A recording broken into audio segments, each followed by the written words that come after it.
శ్రీమాత్రే నమ. జయ గురు దత్తాత్రేయ నమ. ఈ వీడియోలో మనం 2026వ సంవత్సరంలో ఏ రాశుల వారికి అదృష్టం కలగబోతుంది, వారు ఎటువంటి జాగ్రత్తలు తీసుకోవాలి లేదా ఎటువంటి పరిహారాలు పాటించాలి అన్న విషయాన్ని ఈ వీడియోలో పరిశోధనాత్మకంగా నాడీ గ్రంథాల ఆధారంగా మీకు తెలియజేయడం జరుగుతుంది. ఏదైనా రాశి చక్రంలో జాతకుడు యొక్క జన్మ రాశిని బట్టి 9 గ్రహాలు, అంటే చంద్రుడున్న రాశి మీది కాబట్టి మిగతా 8 గ్రహాలతో పాటు చంద్రుడు కూడా తన యొక్క సంచారంలో మీకు లాభాన్ని కానీ నష్టాన్ని కానీ కలగజేయడం జరుగుతూ ఉంటుంది. అయితే ఎప్పుడైనా మనకు ఒక గ్రహం బాధిస్తుంది, ఇబ్బంది పెడుతుంది అనుకున్న సమయంలో ఆ గ్రహానికి శాంతి చేయించవలసి ఉంటుంది. అంటే ఇది పరిహార రూపంలో కానీ, దానం రూపంలో కానీ, జప రూపంలో కానీ, హోమం రూపంలో కానీ మనకి ఇబ్బంది పెట్టే గ్రహానికి పరిహారం చేయించుకుంటేనే మనకి అనుకూలంగా ఉపయోగంగా ఉండే గ్రహాలు మనకు అనుకూలించడం జరుగుతూ ఉంటుంది. మనకి ఫేవర్గా ఉన్న గ్రహాలకి పెద్దగా మనం ఈ జప దానాలు లాంటివి ఏం పెద్దగా అక్కర్లేదు. అయితే మనకి ఏ గ్రహం ఉపయోగపడుతుందో ఆ గ్రహం యొక్క అధిదేవత లేదంటే ఆ గ్రహానికి సంబంధించినటువంటి దేవతని ప్రసన్నం చేసుకోవడం వల్ల, ఆరాధన చేయడం వల్ల కంపల్సరీగా మనకి ఆ గ్రహం యాక్టివేట్ అయి శుభ ఫలితాలు ఇవ్వడం జరుగుతూ ఉంటుంది. అయితే జ్యోతిష శాస్త్ర ప్రకారం పెద్ద టెక్నిక్ ఏంటంటే, అసలు జాతకుడికి గోచారరీత్యా నడుస్తున్నప్పుడు ఏ గ్రహం ఉపయోగపడుతుంది, ఏ గ్రహం ఇబ్బంది పెడుతుంది అని తెలుసుకొని ఆ గ్రహానికి తగు విధంగా పరిహారాలు చేసుకుంటే కంపల్సరీగా మనకి ఆ గ్రహాల యొక్క ప్రభావం మన మీద పడి మనం పొందవలసినటువంటి శుభ ఫలితాలు పొందడం జరుగుతూ ఉంటుంది. అయితే ఏ గ్రహం కూడా, ప్రతి గ్రహం కూడా శుభ ఫలితం ఇవ్వగలదు, అలాగే చెడు ఫలితం, పాప ఫలితం కూడా ఇవ్వగలదు. ఏ స్థానంలో ఉన్నా ఎక్కడున్నా ఏదైనా ఒక గ్రహం ముందుగా చెడు ఫలితాన్ని ఇచ్చిన తర్వాతే శుభ ఫలితాలు ఇవ్వడం జరుగుతుంటుంది. కాబట్టి మనం ముందుగా గమనించి అది సమయానుకూలంగా గ్రహాల యొక్క దృష్టిని కూడా దృష్టిలో పెట్టుకొని ఏ గ్రహానికి శాంతి చేయించుకోవాలి, ఏ గ్రహం యొక్క దేవతను ఆరాధించాలన్న విషయాన్ని మనం ఈ వీడియోలో కేవలం రాశి చక్రంలో, అంటే మీ యొక్క జన్మరాశి ఆధారంగా తెలుసుకోవడం జరుగుతూ ఉంటుంది.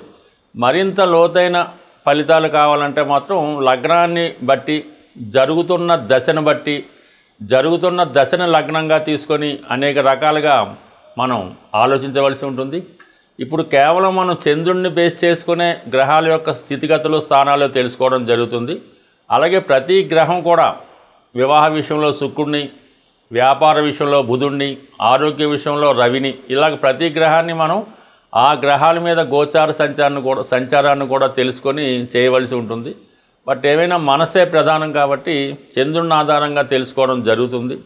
అందువల్ల ఏంటంటే ఈ వీడియోలో చెప్పిన విషయాన్ని కొంచెం జాగ్రత్తగా లోతుగా అర్థం చేసుకొని తగు విధంగా మీరు దాన్ని పరిహారం చేయించుకుంటే కంప్లీట్గా మీకు మరింత మేలైన ఉత్తమ ఫలితాలు రావడం జరుగుతూ ఉంటుంది. మీనరాశి వారికి 2026వ సంవత్సరంలో అదృష్టం కలిగించే గ్రహాలు పరిశీలించినప్పుడు సంవత్సర ప్రారంభం నుంచి ఇంచుమించు డిసెంబర్ 5 వరకు 6వ స్థానంలో కేతు గ్రహం. ఇది ఒక్క గ్రహం మీకు సంవత్సర ప్రారంభంలో అనుకూలంగా ఉంది. అయితే కేతువు వైరాగ్యానికి కారణం అవుతూ ఉంటాడు. అయితే కొన్ని సందర్భాల్లో కుజుడిలా పనిచేస్తూ ఉంటాడు. 6వ స్థానం అన్నది శత్రువులపై విజయాన్ని ఇవ్వడం జరుగుతూ ఉంటుంది. అంటే శత్రువులు అంటే మనకు అప్పు ఇచ్చినోడు, అలాగే మనకి విద్యా బుద్ధులు నేర్పిన తల్లిదండ్రులు, వీళ్ళైతే శత్రువులు అనుకోకూడదు. మీలో అంతర్గతంగా ఉన్నటువంటి శత్రువులు, ఈ అంతర్గత శత్రువులు ఏదైతే కోపం, అసూయ, ఈర్ష్య, ద్వేషం, ఇవన్నీ 6 రకాలు ప్రధానంగా ఉండడం జరుగుతూ ఉంటుంది. ఆ ఈర్ష్య, ద్వేషం, అసూయ అంతర్గత శత్రువుల నుంచి, అలాగే అంతర్గతంగా మీకు ఉన్నటువంటి చెడ్డ అలవాట్లు, అది కొంతవరకు ఇతరులని దూషించడం, అలాగే కొన్ని తినకోని పదార్థాలు తినటం, తాగకూడనివి తాగడం, వెళ్ళకూడని చోటుకి వెళ్ళడం, చెయ్యని వారితో స్నేహం చేయడం, అంటే ఇటువంటి వాటి నుంచి బయటపడడానికి ఈ కేతువు కారణం అవుతూ ఉంటాడు. అంతేగాని కోర్టు కేసుల నుంచో రుణాల నుంచో బయటపడడం అన్నది కేతువు పని అయితే కాదు. ఇవన్నీ మీరు మీలో ఉన్నటువంటి అంతర్గత శత్రువులను పోగొట్టుకుంటే ఆటోమేటిక్గా మిగతా గ్రహాలన్నీ కూడా మీకు శక్తినిచ్చి మీకు మోక్షాన్ని ప్రసాదించే అవకాశం ఉంటుంది. కాబట్టి వాటి నుంచి బయటపడే ప్రయత్నం చేయండి. ఎందుకంటే ఇది తప్పనిసరి. మిగతా గ్రహాలు అనుకూలించాలంటే మీరు వీటిని బయటపెట్టవలసి ఉంటుంది. అందుకని కేతువు మీకు అనుకూలిస్తాడంటే మీరు ప్రయత్నం చేస్తే ఖచ్చితంగా మీరు దాని నుంచి బయటపడతారు. ఒక స్వామయ్యప్ప మాల వేసుకున్నాం, లేదా ఒక శివమాల వేసుకున్నాం, ఒక హనుమాన్ మాల వేసుకున్నాం, వేసుకోండి, ఆటోమేటిక్గా అది కంట్రోల్ చేసుకుంటారు. ఈ వ్యసనాల నుంచి బలహీనతల నుంచి బయటపడతారు. అటు ఆటోమేటిక్గా రాశి ఉన్నటువంటి శని భగవానుడు జన్మశని, ప్రతిదీ తర్వాత చేద్దాం, బద్దకించడం, రేపు చేద్దాం, తర్వాత చేద్దాం, ఈవెన్ ఫుడ్ కూడా తర్వాత చేద్దాం, ఈ విధంగా బద్ధకాన్ని పెంచుతూ ఉంటాడు. శరీరం మీద బరువు పెరుగుతూ ఉంటుంది, మంచి ఆలోచనలు రావు, అందరూ అసహించుకొని తిడుతూ ఉంటారు, అయినా మనం ఏం పట్టించుకోం. ఈ విధంగా శని జన్మశని ప్రభావం ఉంది. కాబట్టి ముందు మీరు వీటిని నుంచి బయటపడాలంటే వేకువజామున అంటే మరీ బ్రహ్మముహూర్తంలో లేగక్కర్లేదు, సూర్యోదయం లోపు లేగడం, సూర్యోదయం అవ్వకుండానే స్నానం చేసి సూర్య నమస్కారం చేసుకోవడం, ఒక అరగంట వాకింగ్ చేయడం, ఆహారపు అలవాట్లు కంప్లీట్గా శాకాహార భోజనం, అలాగే కొన్ని నియమంగా ఉండడం వల్ల ఆటోమేటిక్గా శని యాక్టివేట్ అవుతాడు. అప్పుడు కేతువు కూడా యాక్టివేట్ అయ్యి మిమ్మల్ని ముందు మీ యొక్క బలహీనతల నుంచి బయటపడతాడు. అది ఏదన్నా అవ్వచ్చు. దాని తర్వాత రాహు 12లో ఉండడం. ఈ రాహును కూడా మీరు ప్రసన్నం చేసుకోవాలంటే ముందు అమ్మవారిని ప్రసన్నం చేసుకోవలసి ఉంటుంది. అమ్మవారిని ప్రసన్నం చేసుకోవాలంటే కొన్ని దుష్టశక్తులు మీ చుట్టూ ఉంటాయన్నమాట. వాటిని ముందు దూరం పెట్టి ఆ ఫ్రెండ్స్ రూపంలో ఉన్నటువంటి దుష్టశక్తుల్ని బయటపెట్టేసి మీరు అమ్మవారిని ఏదైనా శక్తి క్షేత్రంలో చండీ హోమం చేయించుకొని ఏదైనా ఒక అమ్మవారి యొక్క తాయితో లాకెట్టో రుద్రాక్షో ఏదోటి ఆమెకి గుర్తుగా పెట్టుకోవడం వల్ల మీకు నిరంతరం హెచ్చరిస్తూ ఉంటుంది. అందువలన ఈ సమయంలో మీరు ఒక శక్తి స్వరూపమైనటువంటి చండీమాతని ఆరాధించు అగ్నికార్యం చేపడుతూ ప్రతినిత్యం నియమంగా ఉండడం వల్ల ఇవన్నీ మీ దగ్గరికి రావన్నమాట. దగ్గర రానే భయపడుతుంటారు, అది ఆటోమేటిక్గా సెట్ అవుతుంది. అయితే గురువు 4వ స్థానంలో కూడా అంత మంచి ఫలితాన్ని ఇవ్వడం. అయితే మనకి జూన్ 1 నుంచి అక్టోబర్ 30 మధ్యలో 5వ స్థానంలో ఉచ్చస్థానంలోకి రావడం వల్ల మరి అటు ఉద్యోగపరంగా అనుకూలత ఏర్పడుతుంది, వ్యక్తిగతంగా మిమ్మల్ని మీరు సంస్కరించుకుంటారు, మీలో ఊహించని మార్పు రావడం జరుగుతూ ఉంటుంది.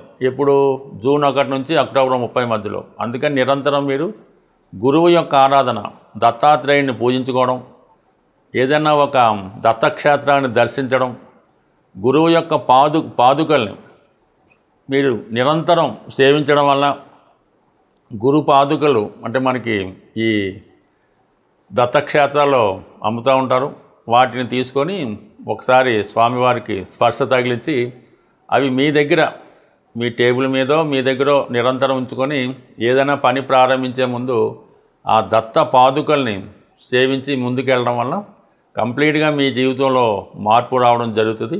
అయితే చాలా విషయాల్లో మీరు స్ట్రిక్ట్గా ఉండవలసి ఉంటుందన్నమాట. ముందు కొన్ని తాగకూడనివి తాగడం, అలాగే కొన్ని అంటే ఇవన్నీ పదే పదే మీకు చెప్పడం కన్నా అవి మీకు తెలుసు. ఎందుకంటే మీనరాశి వారికి ప్రతి విషయం తెలుస్తుంది, ధర్మంగా వ్యవహరిస్తారు. ప్రస్తుతం ఉన్నటువంటి గ్రహస్థితి మిమ్మల్ని కొద్దిగా ఇబ్బంది పెడుతుంది. దాని నుంచి బయటపడితే తిరిగి మళ్ళీ మీ జీవితంలో చక్కగా ఇంప్రూవ్మెంట్ అన్నది ఈ సంవత్సరం రావడం జరుగుతుంది. ఎందుకంటే గురువు మళ్ళా 12 సంవత్సరాల తర్వాత ఉచ్చస్థానంలోకి రాబోతున్నాడు. మీ జీవితంలో గొప్ప మార్పు అన్నది రావడం జరుగుతుంది. అది మీ యొక్క ఏజ్ని బట్టి ఉంటుంది. నాడీ శాస్త్ర ప్రకారం ప్రతి 12 సంవత్సరాలకి ఒక దశ మారుతూ ఉంటుంది. మీరు ఏ దశలో ఉన్నారో ఆ ఫలితం ఉత్తమంగా ఈ సమయంలో రావడం జరుగుతుంది. అది సంతానమా, వివాహమా, ఉద్యోగం అన్నది మీ స్థితిని బట్టి ఆధారపడి ఉంటుంది. గ్రహాల యొక్క అనుగ్రహం, ఆగ్రహం ఏదైనా సరే ప్రతి జాతకుడి మీద ఉండడం జరుగుతూ ఉంటుంది. అయితే గ్రహాల్ని ప్రసన్నం చేసుకునే ప్రయత్నంలో ప్రతి ఒక్కరూ విధి విధానంగా వారి యొక్క ఆచారాన్ని బట్టి కంప్లీట్గా సూర్య నమస్కారం ఒకటి ప్రతిరోజు రెగ్యులర్గా చేసుకోవాల్సి ఉంటుంది. ఎవరైనా సరే ఏదో మంచం మీద ఉండి లేవలేని పరిస్థితుల్లో ఉన్నవాళ్ళు ఎవరైనా ఉంటే వాళ్ళు ఎగ్జామ్షన్ తప్ప ఓపిక ఉన్న ప్రతి వాళ్ళు కూడా ఈ సూర్య నమస్కారం అన్నది చేసుకోవడం వల్ల చాలా సమస్యల నుంచి బయటపడడం జరుగుతూ ఉంటుంది. దాని తర్వాత గోసేవ అన్నది చాలా ఇంపార్టెంట్. అంటే గోసేవ అంటే ఏదో ఒక గోశాల నిర్వహిస్తూ ఉంటారు పెద్దలు. అక్కడికి వెళ్ళి ఏదో ఆవుకో బెల్లం మొక్కో అటుకులో అది కాదు సేవ అంటే. శుభ్రంగా అక్కడ ఉన్నటువంటి పరిసరాలు మన ఇల్లు ఎలాగైతే శుభ్రం చేసుకుంటామో గోవు యొక్క ఆ పరిసరాలు అన్నీ శుభ్రంగా నీట్గా పెట్టి గోవుకి ఏదన్నా చల్లని గాలి తగిలేలాగో ఈ దోమలు ఈగల నుంచి బాధపడకుండా వెరీ నీట్గా మనం ఎలాగైతే ఉంటామో ఆ గోవుకు కూడా అటువంటి సదుపాయం పెట్టిన తర్వాత దాని తర్వాత ఆవుకి ఇవ్వాల్సినటువంటి ఆహారం ఏమన్నా అది పరిశుద్ధమైనది అంటే ఏదైనా మిగిలిపోయిందో ఇంకోటో అలా కాకుండా శ్రద్ధగా మన పెద్దలకి పూర్వీకులకి దేవునికి ఏ విధంగా నైవేద్యం తయారు చేస్తామో ఆ విధంగా తయారు చేసి ఇది నానబెట్టాం మొలకలు ఏదన్నా సరే దాంట్లో ప్యూరిటీగా మీ అమ్మగారికి ఏ విధంగా పెడతారో ఆ విధంగా ఆ గోవుకి ఆహారం కూడా శుభ్రమైన ఒక ఇస్తిరాకులో చక్కగా పెట్టి ఆ ఆవు తింటున్నప్పుడు మరి ఒక 3 ప్రదర్శనలు చేసి నమస్కారం పెట్టుకోవడం వల్ల కంప్లీట్గా ఆ గోవు యొక్క అనుగ్రహాన్ని పొందడం జరుగుతూ ఉంటుంది. సో ఈ విధంగా చేసుకుంటూ కంప్లీట్గా ఈ 2 చేసుకుంటే చాలు, మిగతా అన్ని సకల దేవతల్ని పొందే అనురాగం వస్తుంది. దాని తర్వాత చాలామంది ఈ మధ్యకాలంలో ఎవరైతే మీ కుటుంబంలో ఉంటారో తల్లి ఉండొచ్చు, తండ్రి ఉండొచ్చు, పెద్దలు ఉండొచ్చు, అత్తగారు మామగారు ఉండొచ్చు, ఎట్టి పరిస్థితుల్లో కూడా మీకు ఎంత కోపం ఉన్నా వారిని ఆకలితో మాత్రం ఉండనివ్వకండి.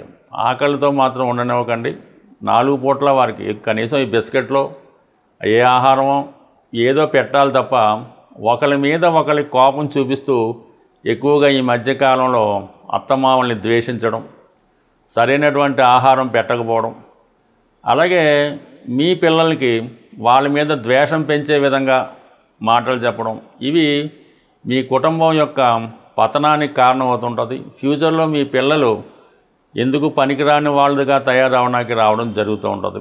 అంటే ఇవన్నీ కొంతమందికి చాలా కొత్తగా అద్భుతంగా అనిపించవచ్చు, కానీ ప్రతినిత్యం ప్రతిరోజు ఎక్కడో అక్కడ ఇది జరుగుతుంది. వీటిని ముందు మీరు కట్టడి చేసుకోగలిగితే, అంటే కొన్ని సందర్భాల్లో అది భర్తకు తెలియపోవచ్చు, కొన్ని సందర్భాల్లో భార్యకి తెలియపోవచ్చు. ఈ విధంగా మీ ఇంట్లో ఉన్నటువంటి మీ దేవతల్ని మీరు అశ్రద్ధ చేసినప్పుడు మీకు ఏ విధంగా అది ఐశ్వర్యం కలుగుతుంది, అదృష్టం కలుగుతుంది. ఈ చిన్న చిన్న నియమాల్ని మీరు పాటించండి, ధర్మాన్ని కాపాడండి.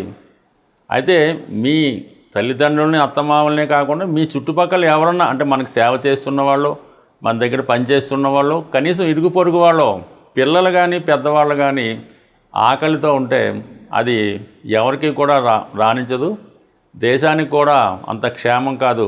సో ఈ చిన్న విషయాన్ని మీరు అర్థం చేసుకుంటే మీరు అదృష్టవంతులుగా మారడం, అన్నపూర్ణగా మారడం జరుగుతుంది. స్వస్తి.